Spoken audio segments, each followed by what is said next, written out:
Flex लावण्यापुरती तरी स्वच्छता करा, एका फोटोने बदलली राहुरीची गणिते। राहुरी नगर परिषदेच्या निवडणुकीचा पारा सध्या चांगलाच तापला आहे। भाजपने नव्या चेहऱ्यांना संधी देत मंत्री राधाकृष्ण विखे पाटील व युवा नेते अक्षय कर्डिले यांच्या मार्गदर्शनाखाली पालिका ताब्यात घेण्यासाठी व्यूहरचना आखली आहे। यापूर्वी तनपुरे गटाच्या ताब्यात असलेली राहुरी पालिका कार्यक्षेत्रात सध्या समस्यांचा महापूर आलेला दिसत आहे। विकासाचा प्रचार करणाऱ्या तनपुरे गटाचे यंदाच्या निवडणुकीतील फ्लेक्सच अस्वच्छ जागी लावल्याचा फोटो सध्या सोशल मीडियावर चांगलाच व्हायरल झाला आहे।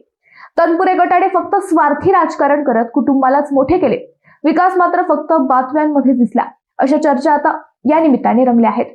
अस्वच्छ राहुरीत स्वच्छतेचा धिंडोरा पिटणारी तनपुरे आघाडी या व्हायरल फोटोनंतर बॅकफुटला गेल्याचं दिसत आहे।